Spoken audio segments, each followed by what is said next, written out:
Welcome to our life. Were you aware that stereotypes have been around since the 1800s?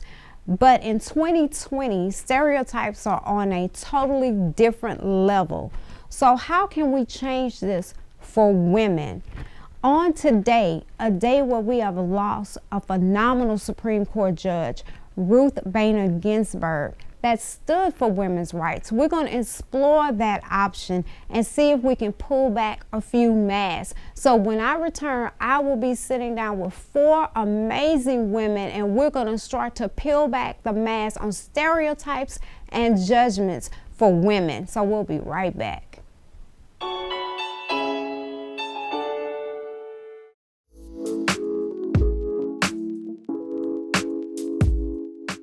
Welcome back, guys. I'm here with my phenomenal women that's sitting with me today, and we're going to try to peel back some masks off of social, I don't know why I want to say social injustice, Lord, but that's the type of world we're in now. But we're talking about stereotypes and judgment on women, especially our black women. So I want to introduce each of them. They're going to tell us a little bit each about their businesses that they own. So I'm going to start off with Miss Monica Gary, with Ingenious Director. Yes. Thank you, first of all, for being here with me, and can you tell me about the company? Absolutely. Thank you for having me. My name is Monica Gary. I am the founder and CEO of Ingenious Director.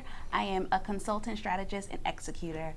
Our mission is to put the pieces to the puzzle together for you. So in short, I take people's ideas, their different things that they want to accomplish, and I help them put it together and I help them execute on it.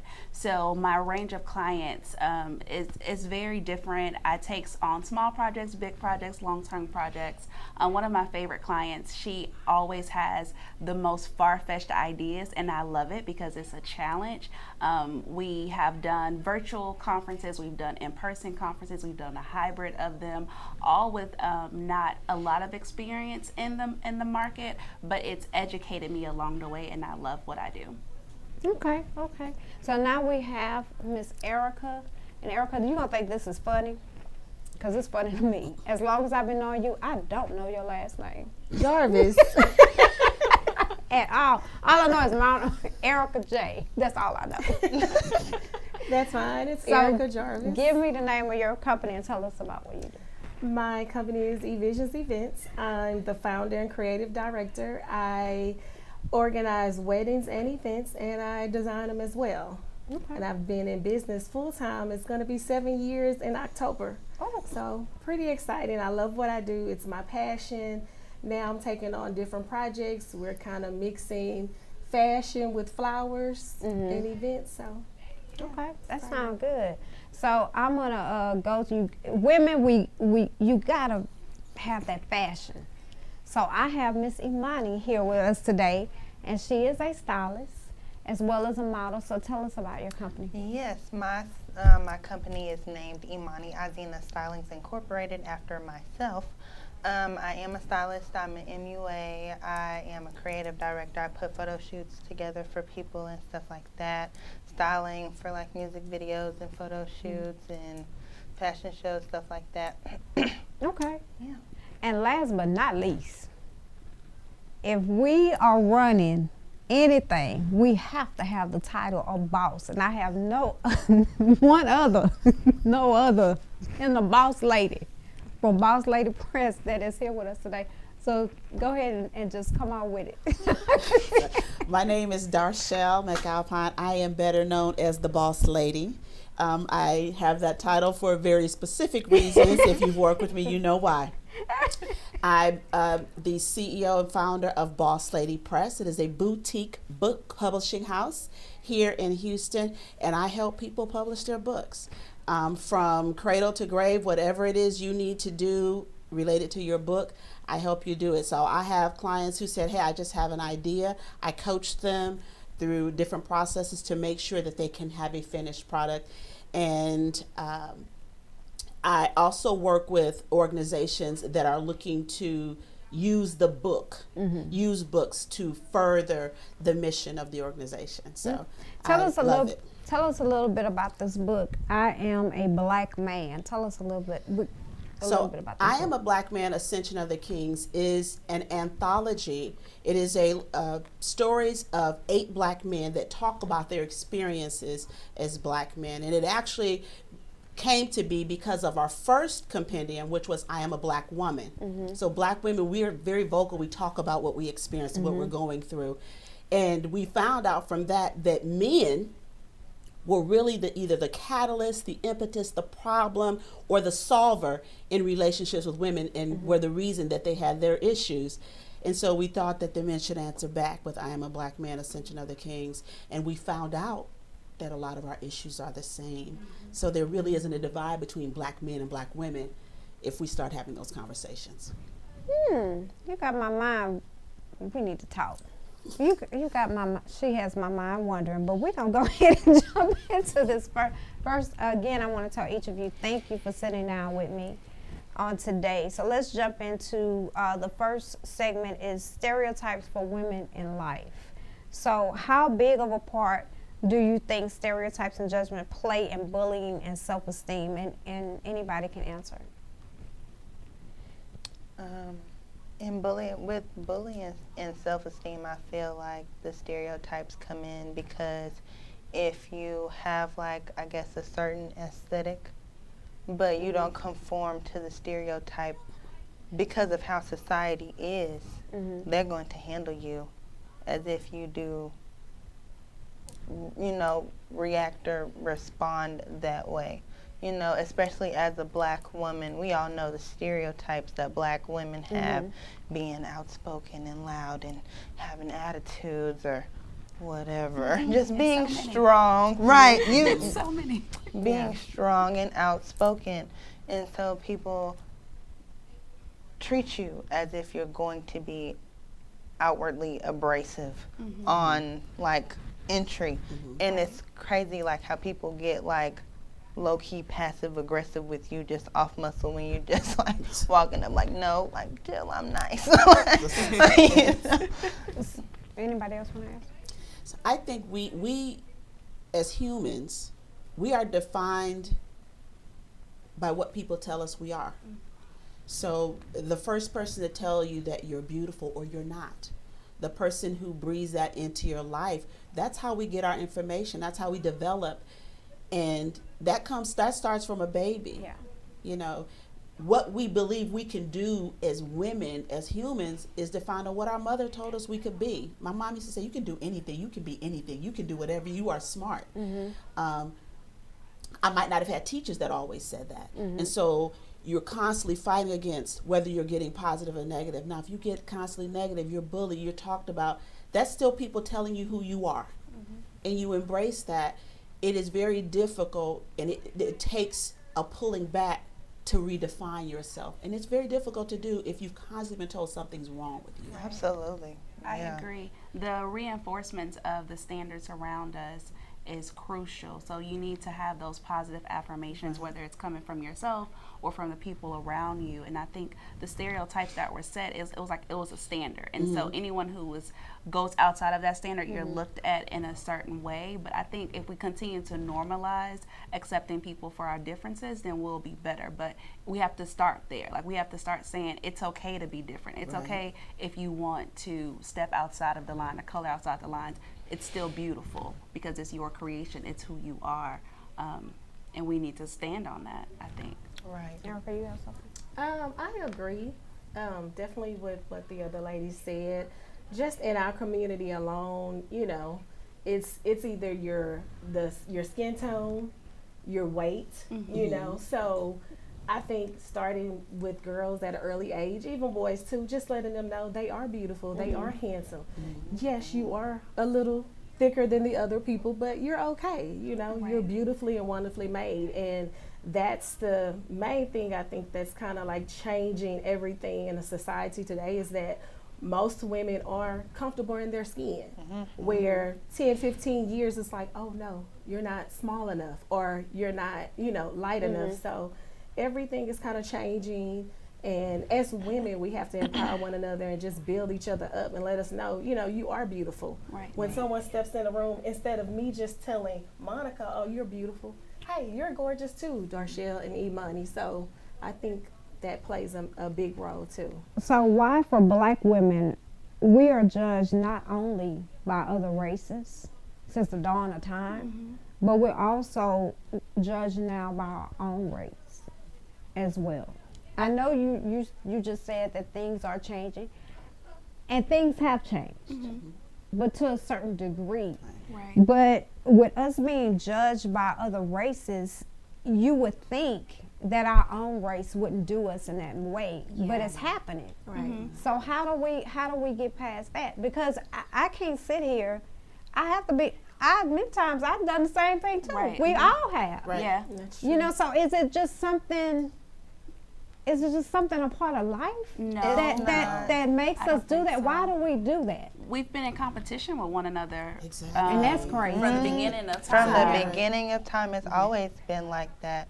It always goes down to just the natural, just effervescence of black women. We are outspoken, we are powerful, we are not afraid to tell anybody what we think and how we feel and what we gonna do and what we not gonna do. But I don't think we've always been it. When we go back to slavery time, when we go back to when we had communities for black people, and when we worked together as a community, as black people, I don't think we were ever in competition with each other like we are now. Now it's like stab each other in the back and smile in our face. I just think that, my son he's 18 and he talks about this a lot. He said, Mom, your generation really left us a mess. And he talks about that because our parents fought. I remember my grandmother was born in 1918. It wouldn't occur to her not to vote because of how difficult it was for her to get to vote. Where some people came along in my generation and like, it's not a big deal, not understand the struggle, but she lived the struggle. So it was different for her. And now you have this 18-year-old who says, I need you to get in your place so we can be better. We've seen our change. We were fighting, then we felt like we had gotten something, so we got complacent. And then we realized, wait a minute, police are still killing us in the streets. We realized we're still not getting jobs and getting paid. Right. Yes. But we got a little bit of something and we got comfortable. We have to realize our culpability, own your behavior, own your belief systems, own the reasons why you've done what you've done, and then let's make it better. Yeah. And let's come together and try to make it better. And I think that's like a struggle. It is a struggle. It's a struggle. Go ahead. Oh, sorry. Oh, I feel like it's a struggle because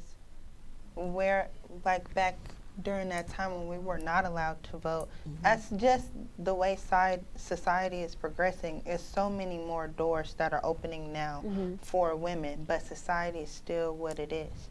Yeah. So it's patriarchal, men are still running everything at the forefront of everything. So women are always trying to beat the door down to get there. And because we already know we got to fight men to get to the spot, I'm not, I guess women feel like they have to compete even harder with one another to get into those spots.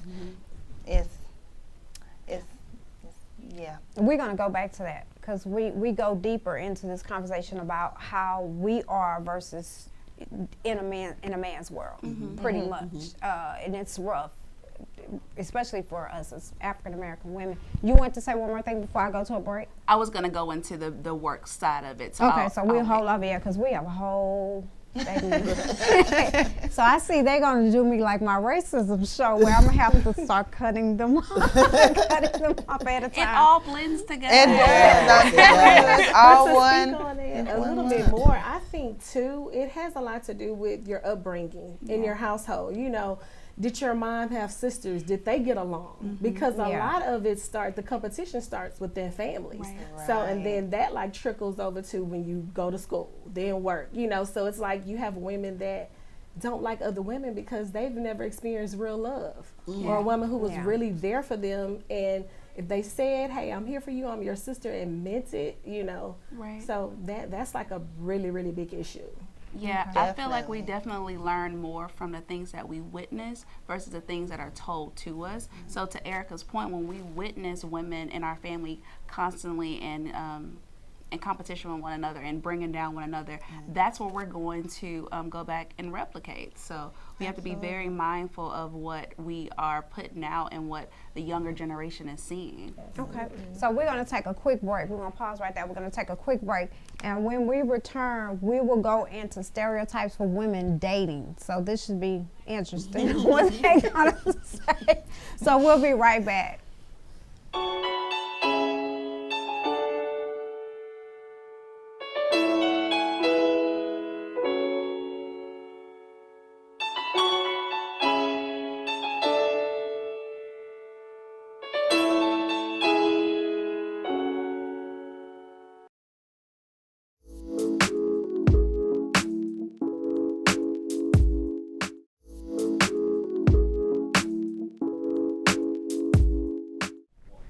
Well, we're back, guys, and now we're going to jump into the stereotypes for women, especially black women, for dating. So I'm going to try to not take any of my mask off when it comes to dating.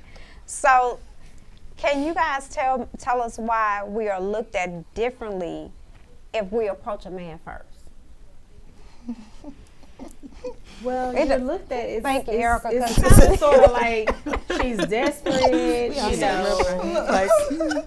And then sometimes people, you know, bring everything into the biblical sense, like, okay, you women that's just not what you do traditionally. You just don't approach a man and start asking him, you know, to date or to hang out.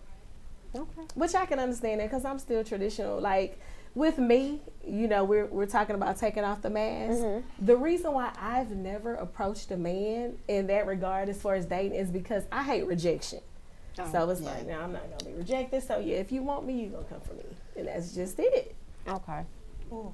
What? Mm-hmm. Erica, they didn't want to start. I don't know, because I'm a little different. I'm 23. I'm poly. And I really don't care. Like, if I see somebody cross whack, make me know. Hey, what's up? You know, but like, I'm a part of the new age. I don't believe in gender roles. You're going to get it how you live. Everybody's going to move in march to the beat of their own drum. But like I said, everything comes full circle. But of course, you know, men don't, or I guess it's looked or frowned upon because men are supposed to chase women instead of the other way around. We're supposed to be the ones that are being pursued instead of being pursuers. But like I said, I don't care because I'm going to do what I want. I think it's frowned upon when a woman, especially a black woman, approaches a man because we already have this stereotype, going back to stereotypes of us being too independent and too strong.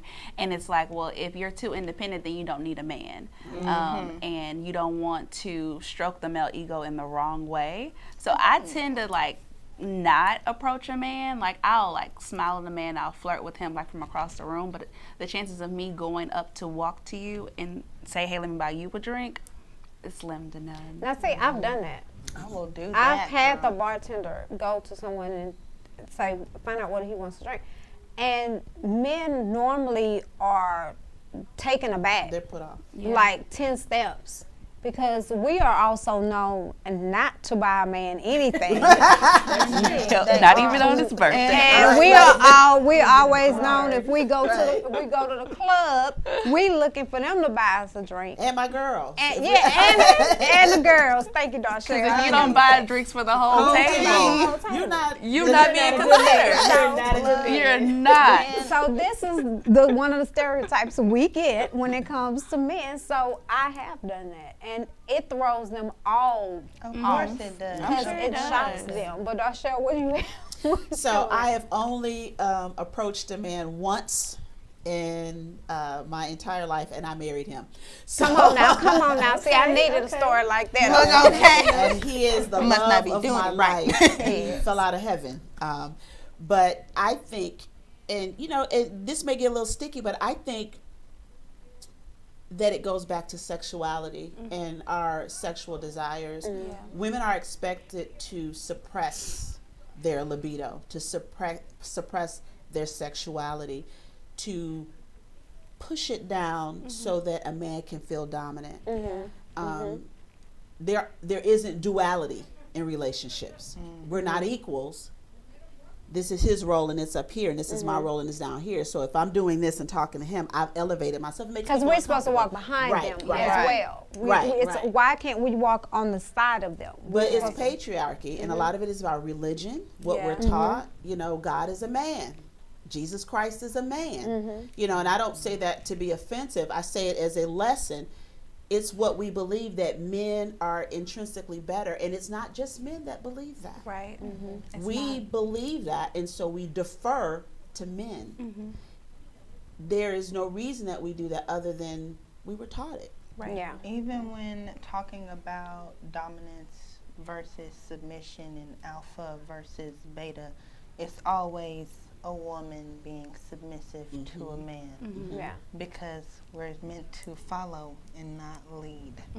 So why, y'all gonna like this one, why are we judged sometime and called out of our names when we date multiple men? Now we can't say, we can't sit up here and say women don't date multiple men. Right. I'm never not dating multiple. Because they don't like to see women knowing that we have options and exploring those options. I don't feel like as a woman, while I'm dating, that I only have to be tied to one person. If I don't have a commitment with you, then why am I only focusing in on you while you're focusing in on whomever? It's not fair. And I feel like I'm not married, I'm not in a committed relationship, so I'm able to date as many people as I like, and I don't care what people say, because I know what I'm doing. Do you look at way over here, because I can't give you a high five. Like, I really don't. Like, your opinions don't matter to me. Like, I'm dating until I find that right person, and I'll date as many people as I like. Oh, think about, like, even just how, like, men, or the act of, like, chivalry, like chivalrous acts, like men opening doors. I have had, because I have long legs. I'm 5'10" and half, and these things go. Okay? Every time people watch me walk, things like, you always look like you on a mission. I do be. Everywhere's a mission. Okay.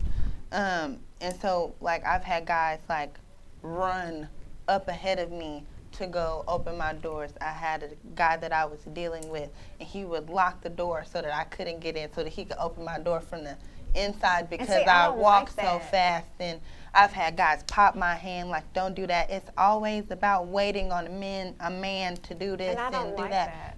I'm grown. No, you're independent. You don't need a man to do anything for you. I can open my own door. I can make my own door. Well, I used to feel kind of the same way that you're saying. Yeah, because I can I'm open like, myself. when we're on an official date, but I've learned now, it's like within the last 5 to 6 years, to kind of tap into my femininity, because I could be at the store trying to reach for something, and I'm 5'4", and the guy's like, you need help? I'm like, no, I got it. And then I was like, you know what? Yes, let me use your muscles. Right. And I've noticed guys love to help. It's not that they want to be in control or, it's just, okay. Is it because they need to feel important? I just think some men are really nice. I think and they're like, why should she be trying to reach for something and she knows she's gonna fall and hurt herself when I'm here to help? So I'm like, I'm gonna allow you to do that. Right. Absolutely. But we weren't taught to allow men to help us. We was like, if a man is trying to help you, it's because he wants something from you. Right. But there are some men who genuinely just want to help you. And we just put everything towards, okay, well, he's going to end up wanting something sexual from me. No, not necessarily. You can have a guy friend. Well, that's the next question. Okay. I'm sorry. That's the next question. Why is it okay for men to be friends with females and women can't be friends with men? Because I meet a lot of men, they have 2 or 3 female friends. Right. They're just friends. But if I tell you I have a male friend, you must be sleeping with him, or something of that nature. Because men don't believe, and check yourself now. Because if you have 3 friends, but you don't believe I have a male friend, what are you doing with your 3 girlfriends? Okay. Let's just keep it real. Men don't believe that you can have a platonic relationship because they really don't have that many platonic relationships. Yeah. And if you're in a Absolutely. relationship with a woman, I don't expect my husband to have a female calling him. It's not that I would be tripping about it, but just call me like, "Hey, Ken, what's up? What we doing?" You know, It's that would be unexpected, abnormal. right? Why would you? But likewise, you know, other than his friend that calls me about pictures or what have you, Yeah. I mean, I wouldn't expect that would happen. But a man knows their problem with that is because they don't have platonic relationship. It's not that you can't, because you could have a platonic relationship, But it is more difficult for a man. It is because the way that they're driven. Right. Yeah. They're driven physically. They're driven by appearance. They're driven by breast, butts, Come on with it. legs. It always goes Towards- back down they're, to sexuality. they're driven by that, and we are driven by connection. Yes. Yes. Yeah. Absolutely. Yeah. So for us, that's what it's a connection. We might look at a guy's like, oh, he is hot, but that's about as far as it goes. Right. Yeah. It's connection that builds relationship. Even with our girlfriends, we Yeah. have to be connected. Has to be something kindred. Yeah. For a guy, he doesn't have that. He doesn't have to have that. It just has to appeal to him a certain way, and he will have a physical reaction. So he can have girlfriends. Yeah, because I have a best friend that lives in Austin. We've been friends since we were in high school. And when he got married, I met her before they got married. I was in their wedding. And to this day, I can call him. I might talk to him for 2 seconds. Where Andrea? Let me talk to Andrea. Then me and her get on the phone and we talking for about 30 minutes. He said, you was my friend first. Why are you on the phone? Why are you on the phone But with that's her? how it should be. But Right. that's how, and she's never was like with him, why you can't be friends with her no more and all that. Right. It's been like that ever since. And see, I grew up the only girl with 2 boys, so it's just quite natural for me to build a relationship with a guy. Really easy. Nothing else, no strings attached. Just like I love being around guys, and you know, we exchange And information. and in this to day and be on time- game when I was young. In this day and time, sometimes a guy is the best friend to have, because Telling if you. that you don't have that connection Yeah. with a female, that might be a female you don't want to be friends with. It's always competition. Yeah. It's just the competition thing about it. And then guys are just so chill. Like, they don't be worried about, like, all of the pretentious stuff. Like, you can just be. But when I said earlier, it all comes back to, like, the sexuality of things, because it goes back to, you know, men leading those relationships. If a man wants to have sex with you, he is going to let it be known that he wants to have sex with you, whether you want to have sex with him But or when not. we do that, we called out all kind of names. But that's because we're women. Men can do whatever they want, and oh, he's just a man. It's always that excuse that he gets a reprieve because he's a man, and men have certain characteristics. People are people. Just like you want to have sex, I want to have sex too. Right. You know, like. But you can't say it's hard. But say that. Say it again. Yeah. Say What you just I said. desire to Say have it. sex Right. just Say it out as much loud. as a man There we desires go. to have sex. You can It say is that. what Yeah. it It's is. free. We And could- and we shouldn't be judged And for we that. should At all. not. But we are. I got parts. They work. I Yeah. want to Okay, use them. I want to use my problem? working parts. I didn't Yeah. say- As long as I'm not hurting nobody, I'm not Exactly. hurting myself. Right. Why can't I Why do can't I? what I Absolutely. want? You know. But I everybody think it's don't feel because that way. for so long we've all subscribed to sexuality as being taboo and talking about sex being taboo, and it's like, why? It's something that we are all going to engage in at some point in life. Why is this not a normal conversation? Why can we not freely talk about sex and our what we prefer sexually Yes. without it being like, oh, we shouldn't talk about this, or we have to close the door, or we have to whisper about it. I'm like, no, I want to talk about it out loud. You gotta normalize it. Let's normalize this conversation, because please. It is normal. And It's that's why people normal have- for people to have Right. sex with people. Okay. People talk Okay. Ooh. She cutting us off. That was the cut.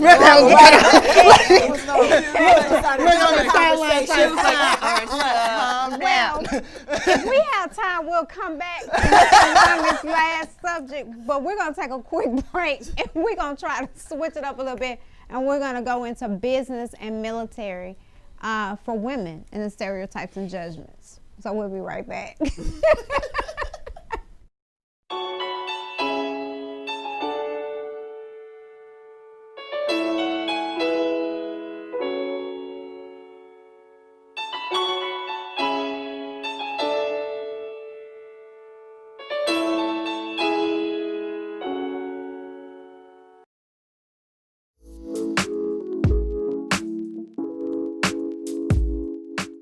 Okay, we're back now, and ladies, we're gonna switch it up a little bit. That second segment was real.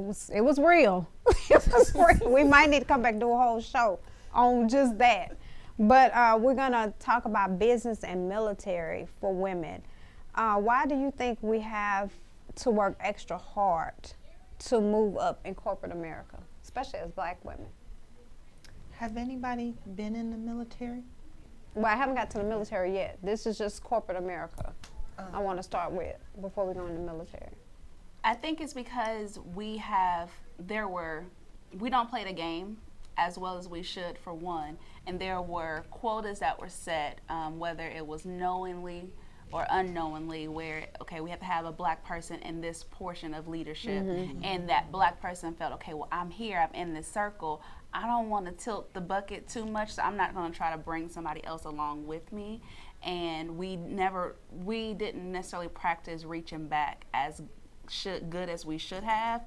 I feel like 30, 20 years ago, and now we're trying to do that more, but we have to prove our worth because we're Black and then we're women, and in the last 25 years that's changed a lot in corporate America, where you do see women in leadership, but still to this day in 2020 there's still less than 5% of Black women who are CEOs or in the C-suite of Fortune 500 companies, and that bothers me so much. And see, that's my next question, because when you're in a top position, even as an African American woman, you are still fighting for the respect in that position. So why is that? So I can't think of the author's name, but she wrote a book on post-traumatic slavery syndrome. And it talks about the residual effects of slavery on our diaspora, psychologically, and in some respects genetically. But it also talks about that effect on other cultures. We are in a culture where white people, white men in particular, have subjugated white women, Black men, any other ethnicity that will come to this country. Japanese concentration camps here in this country. Right now we're putting Latinos in concentration camps. That is a evidence of what white men have done. So now, let a Black woman in. Let a Black woman in. She can get into this space, but still that slave mentality. This is how I'm going. That master says, this is how I'm going to manage my slaves. I'm gonna let you in. I'm gonna let you get this 6 figures, but I'm going to cut you off at the knees so that you can't really lead. In every situation, I've worked in corporate all of my life. They don't hire Black men at all. In 35 years, I've never seen a Black man in the C-suite, and I've worked with C-suites for 30 plus years. This is not going to happen. They'll let me in, but they'll cut me off at the knees. So you make a suggestion, oh, we can't do that, that's just But too. then somebody else makes the same suggestion. Doesn't look like me. Too much. So we're always, but that is evidence. It's not just fighting in corporate. It's not just fighting as Black women. It's evidence of what we do every day as Black people. You get up in this skin. You can't avoid it. You can. You look in the mirror. We absorb it. We keep rolling, but we have high blood pressure. We have hypertension. We have diabetes. We have higher instances of obesity. We are exhausted with being Black. I think they're uncomfortable. We are ingenious people. We are innovative, creative people who find solutions in the most difficult situations, and we think outside of the little box that Yeah, they they're trying to keep they that okay, this is the niche. This is what we need to do, and we're like, how about we do this? And they're like, how did your brain even fathom that? And it's because I'm a Black woman and I have innovation inside of me. It breathes in me, and it's not saying that we have innovation within us where we are going to go create something that never existed, but we can take something and make it even better. Like think about going back to slavery, how we had slops and how we turned slops into wonderful meals that people now rave over, and chefs are going back and recreating and charging high numbers in order to get this entree, but that was once considered like somebody's sloppy seconds. But we went and spiced it up, rearranged it, and it's like, oh, okay, now y'all like oxtails? Oh, that's because resourcefulness is a byproduct of survival. Come on now. That's it. Hello. All right. Okay. All right. I just think we're gonna always have to work hard, because no matter how great you are or Yeah. you become, someone is gonna always undermine you. And Yeah. like you say, it's the cutting off at the knees. Yes. Yeah. And we just have to be prepared for it. We We're have the only race that I feel like you have to, like they always say, we down for whatever. Yeah. We have to be. We have to be down for whatever. We can and never 10 just times relax better. and chill and say, hey, I No. made it. We What am I can't going We to have do to today? keep going. Right, you Yeah, gotta keep we We have to Yeah, we have constantly to prove move. our worth Right. constantly. Always. We can't show up halfway. We can't show up to a meeting late or unprepared and it be accepted. But let someone else who looks nothing like me show up to a meeting unprepared. It's okay, no problem. We'll just get it next time. Kiki, ha ha. And it's like, how did you even have the audacity to walk in here unprepared? And I stayed up late to make sure I was over prepared Yeah. for a Right. meeting, because Yeah. we have that pressure on us, and it's expected. And this Black women are strong mentality, and it's like, yeah, we are strong, we are resilient, we are going to bounce back, but don't put more of a burden on me just because you know I'm strong and you know I'm gonna be able to make it happen. So, go ahead. I was reading somewhere that, like, when women go to doctors and hospitals and stuff, they are sometimes denied pain medication and stuff like that because they think that we are genetically stronger Right. or unresponsive to pain, because people have put us through so much and still we I rise. need my pain medicine. Look, That's a slavery Just be- teaching, though. Exactly. They actually believed. I Yeah. mean, I actually believe, despite the howling and the screaming when you were when slaves were being beaten, they believed that we didn't feel pain. Yeah, I they need my believed it. I need my pain medicine. because they don't know how to deal with things and then continue to move forward, continue to strive. Well, they would learn that and hold that until that last segment, because that's talking about change as well. Because I think that can go into that, how they can learn, how we can still stand after you've pushed us down numerous of times. But do you guys think women receive equal rights as a man in the military? And with us going into Ruth Bader Ginsburg passed away, someone that stood for women's rights, the Supreme Court judge, and then Fort Hood with the killing of Gillum. And all the other soldiers that just so happen to be now appearing. Are they appearing now? They They coming from out of nowhere. Do you think women have receive equal respect as a man in the military? Me personally, I do not, and I have friends and family, females that have served in military. I was in the military. Yeah, okay. So tell me. That's why I asked earlier when you had asked the Yeah. question at first, has anybody been in the military? I was in the Army. I was not in long, as y'all can see. Not the life for me. I was in for a year. I went through basic training and I stopped like in AIT. It's not the same at all. And women gotta be so much harder. Like, just the mentality of like your superiors when you are in the military, it's reckless. I done had old white men being 20, 21 years old telling me I look at the vending machine on a break trying to get a snack, looking me up and down, telling me, you sure you need to eat that? Well, maybe you should go back to your company with your battle buddy. It doesn't look like you need to be eating that right now. They comment on my weight, comment on my dress blues, and it's crazy because that's the treatment that you're getting from men in the military. Try to talk to a black woman in a superiority position in the military. That's the most abrasive woman you'd ever met in your life.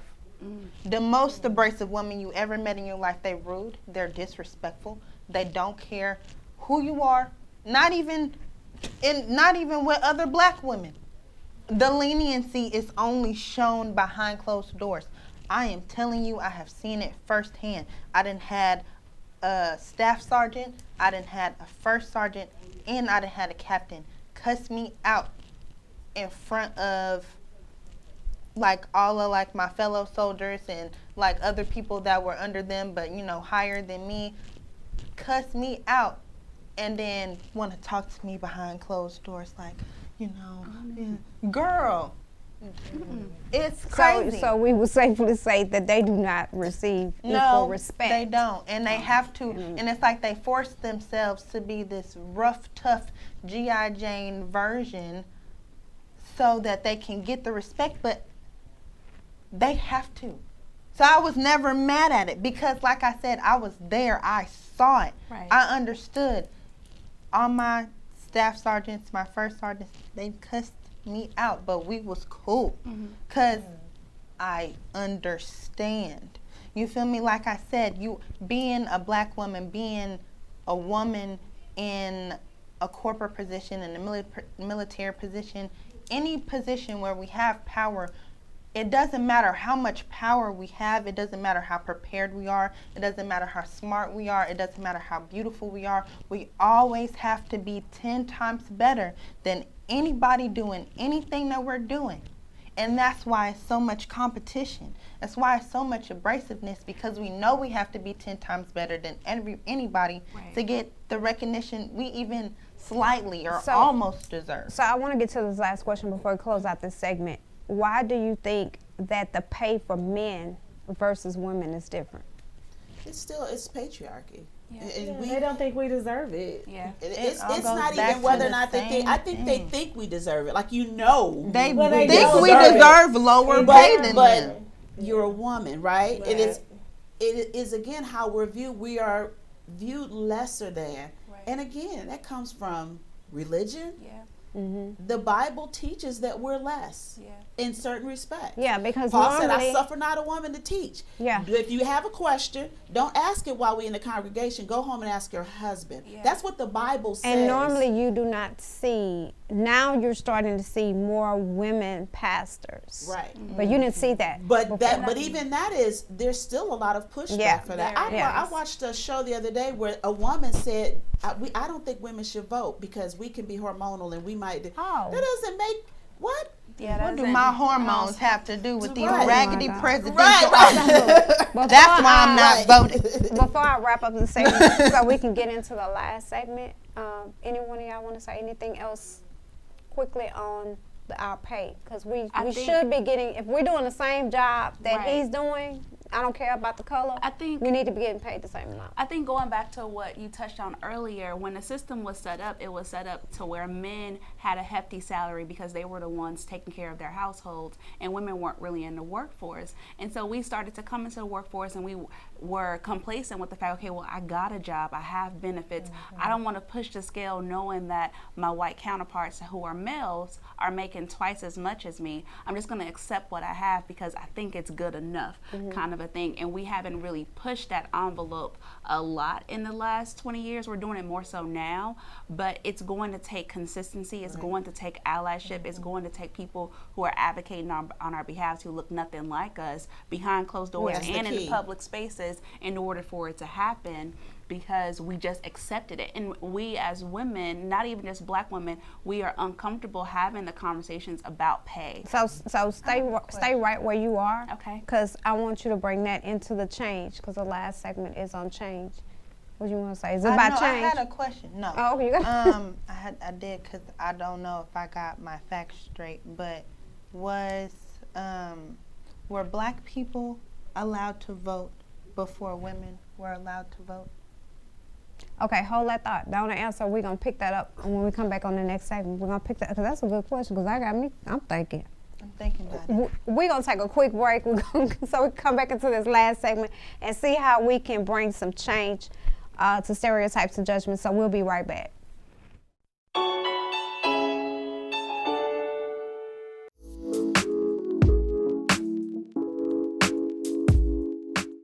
All right, we're back in our last segment with the ladies, and we're going to talk about change for stereotypes and judgment for women.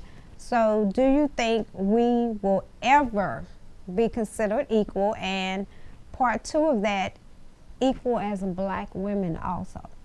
Equal as a woman and equal as a black African-American woman. Will we ever? I'm optimistic. If we stay consistent, if we continue to work together, collaborate with one another, and not drop the ball and not say, okay, well, I'm just going to accept this and because it's good enough. I think if we keep working towards it collectively and pull in our allies and realize that we do need to have allyship, we need people who are advocating for us. I think we can get there. It's going to take a lot of work, a lot of uncomfortable conversations, but it could happen. I think that we will continue to have difficulty being considered equal. And so I'm not as concerned about whether people agree or think I'm equal. I just want to be treated as equal. Right. And so whether what you're feeling or your thought process is around my level of equality or lack thereof, I really don't care. I want you to treat me equal. And if the push and that shove to make the policy different, the policy's different, is what I think that's a big needs to treat me equal and put the parameters in place so that I always know that I'm treated equal. What you believe or think is immaterial. Right. I think that's the problem, though, and that's kind of why I asked earlier. About I guess the that voting, was like a 'cause perfect question. I'm going back to that because she asked about guys who were women able to vote. Who was able to vote first, so far as African Americans? Am I saying it right? Men Black or men women as a whole, because I know black people had to be, they had to let us vote, and then women came after that, and I just wanted to, see which way it was because I couldn't get my facts straight, but it makes sense. I mean, at the end of the day, we're always going to be, quote unquote, the weakest link because we are women. And like I said, we are meant to follow and not lead. I'm not conforming to those standards, but this is what society has taught us. Society was built upon white men. Society was built by white men. This Not is all, where just this one. Well, this one now, this American society that we're in. Right. Yeah. America was built on the backs of black people by white people, and that's just how it's been. That's how it's gonna be.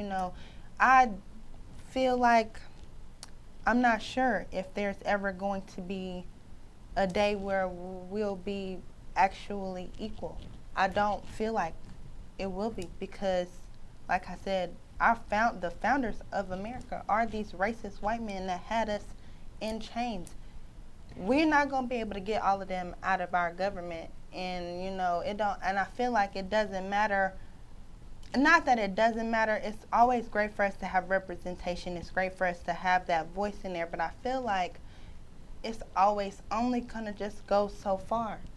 Because at the end of the day, the system that we're trying to force our way into so that we can make this change at the end of the day is still being ran by racist white people. And they are not going to relinquish that leadership easy. They're not going to get rid of those ideals. Okay, so Erica, you have something you want to put on that before I go to this last question? I do. I'm hopeful that we will see change As far as equality, every day they say African American woman creates a business. An entrepreneur is born every day. And I truly believe that. I mean, it's an uprising of women who we're demanding more. We're demanding better. So that's why I say I'm hopeful. As Monica said, I'm optimistic that change will come. It's not going to be easy, but we do have to partner with each other. And it's imperative that Black women collaborate. Yes. If we don't come together, it's gonna always without be the competition. Without the competition. That's why I posted the other day on Facebook, collaboration over competition, because we are better together. And I just I'm gonna post that one day, but I just wrote something on a picture I took to pull up to the table without fear, and I don't forgot what I'm gonna tell y'all what it is at the end. But let me go to the next question. But you gotta pull up to the table without fear. Yeah. Yes. What would you guys say to overlook the stereotypes and judgment? What would you say to women, other women, to overlook the stereotypes and judgments that we face? Because we face them every day. What do you mean by the overlook? Another woman that's facing judgment and stereotype from someone else, maybe someone else of her color or an outside person. I feel like how would you tell them to overlook that? Oh, to okay, keep how to deal pushing. with it. Okay, yeah. okay. I was like, I didn't understand the question. I feel like we just need to own who we are. 100% own who we are. We need to get extremely introspective. We need to figure out what we like. We need to figure out what we don't like. And we need to demand nothing less. And I think we need to encourage that from one another. We Absolutely. need to encourage. It's okay if you show up unapologetically who you are. Right. It's okay that. for you to lean on your strengths and not focus on your weaknesses, because you have strengths for a reason. You don't need to belabor the point of, okay, well, I'm weak in this area. Okay, but focus on your strengths. Focus on that part. Outsource things that you're not good at, or have people in your corner who are good at those things. That way your team is well diverse and you're able to accomplish whatever you set out to accomplish. Absolutely. I think we need to encourage being different. That's how I run my business, and that's why a lot of people that are in the industry that I'm in, they like me and they like working with me because I'm stellar at what I do. I have, charisma to be great at what I do, and if I don't know how to do it, which is rare, if I can't do it, I know 12 other people that can. I'm the plug and I'm the connect. So it's about being plugged in with people around you. Like I said, resourcefulness is a byproduct of being in survival mode. If you don't know how to get it, what are you going to do? Right. You guys help. I think that we start in places just like this. I'm meeting these beautiful, incredibly talented and diverse women for the first time. The onus is on me to be that positive voice. I don't know what you heard before you got here, or what someone told you about who you are yesterday, but I see you and I recognize your beauty and I recognize your talent. I want to be that voice. And if each of us keeps doing that, we will drown out the naysayers. Yeah. You're never going to get people to stop being negative or saying negative. We speak a lot of times from our brokenness and our pain. So you get that. We're human. But if enough of us would say, I'm going to be the difference. I'm going to be the person that speaks life. I realize that my words walk. And I'm going to speak life to these beautiful women. So whatever you heard yesterday, I'm going to cancel that out. Absolutely. You're my sister. Yes. And we have to realize that as Black women, I don't care what it has been. If we go back as far as 15,000 years, if we talk about Nefertiti, if we go back, we have been there. We have been the change. And we are going to be the change now. And it doesn't take away the fact that all this other stuff is happening and all these things are pressing in on us. Just in this room, the power and the resilience, the strength that we have to change. If we believe that, we can do that. And it doesn't matter how much is coming against us, we're going to rise up. We are definitely going to rise up, and I think we need to also normalize being able to compliment a woman without knowing her or without like doing it from a jealous standpoint. If you see a woman doing amazing things, say something to her, encourage her. You don't know if she's received a compliment in weeks, but it doesn't matter. Encourage her. I don't think it really dawned on me until I was one day at a friend's gathering, and I didn't know this woman, but she walked in, and I am that woman who will give you a compliment. I don't need to know you.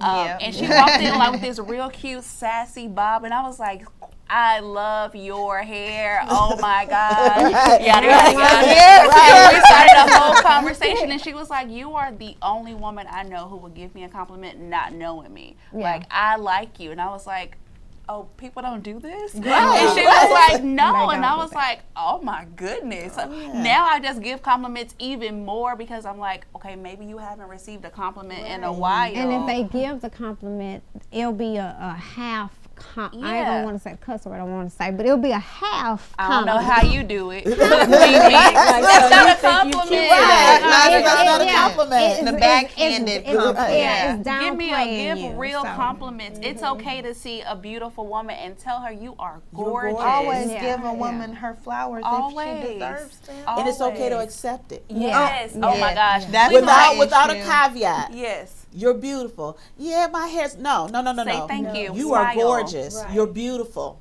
And that's it. Right. Say I appreciate you. Erica, give us something. I think women, you know, especially if they're feeling stuck, just ask for help. A lot of times we don't want to ask for help. We feel like we can do everything, and that's some of our problems. Is that we wear so many hats. Yeah. We do. And we're never willing to relinquish control. So sometimes when things are going out of control, you know, ask for help. Yes. Yeah. So what I was trying to say earlier, I can't remember, and I'll post it sometime. I said on this picture, pull up to the table without fear and with confidence. Yeah. And I think we all need to learn that the table is set, and someone said this to me a long time ago, the table is set for everybody, all races, and that's not keeping us out. The table is set also for African Americans, especially women. It is. So we need to pull up to the table without the fear of that rejection you talked about, and pull up with confidence and be like, and participate. I got the same degree. And if you don't have the degree that they have, you still can pull up to that table. Because I don't have a broadcasting degree, and I've been pulled up to the table for 10 years. I know nobody's going to do what I do, how I do what I do, because nobody is me. Absolutely. And that doesn't matter. It doesn't matter what I'm doing. It doesn't matter where I'm at. It doesn't matter if it is 1,000 people in the room that do exactly what I do. You are never going to get results the way that I get results. Because everybody is different. So quickly, can each of you give us your social media platforms so we can have that on there before I close out everything? You can follow me on Instagram at Imani_Azina. I'm probably not going to know how to spell that, but it'll be written down somewhere, so just keep an eye out. I'm Erica Jarvis on Instagram. I'm at eVisions Events, like E, then Visions with an S Events. And I'm also EE_Floral Chick. Okay. I like it. And I'm Monica Gary with Ingenious Director, and I can be found on Facebook and Instagram at Ingenious Director. It is, again, Darshell McAlpine. It's www.BossLadyPress. It's Boss Lady Press on Facebook and Boss Lady Press on Instagram. The creator of this, the Black Man. And Mo, can I add one more thing? Because I feel like I would be remiss. No. I didn't say, because we are at such a very important time, and as Black women, although the two people that we have on the ticket for a presidential election, it's still extremely important for all of us to go out and vote. And I feel like we need to say that every day until November 4th, because we need to vote. I know the candidates are not the best, but if you go and do your research, I feel like you will find who is the best candidate for you, who's advocating for your community more than the other. But go out and vote, whether you choose red or blue. Go vote. Be a part of it. Our ancestors fought so hard for this opportunity, and we would not be doing them a good service if we don't go out and vote. And I can't stress that enough. That's a we good have way to go vote. That's an awesome way for you to close out that show. So thank you for saying that, because that is very, very important for all of us to do it. I don't care who you don't like, pick one and roll with it. Right. And be a part of your local elections too. Don't just Right, wait every be 4 your years. local elections Be a too. part of your local elections too. Be a part of your community. You want to go and complain, be a part of the conversation, pull up to the table and talk. Be ready. You gotta say it. Y'all heard her. She said pull up to the table. Pull up to the table. We have the opportunity. Don't say, well, I don't have. You have it. You can pull up to board meetings. You can pull up to the superintendent meetings of your school board. You can be a part of the conversation. It's about if you taking the time to do it. We pull up to every other table. We pull up to brunch. We pull up to happy hour. Pull up to go vote. Okay. Right, pull up the vote. Exactly. So Monique, you have a new hashtag.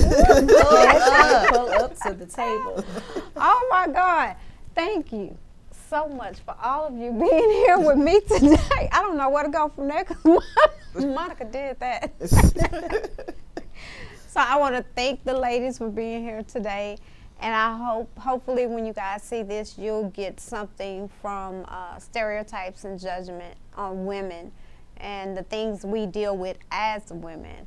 But until next time, guys, always empower, always encourage, continue to remove your mask, rise up, stand up, and now pull up to the table and make your vote count and make your purpose in life count.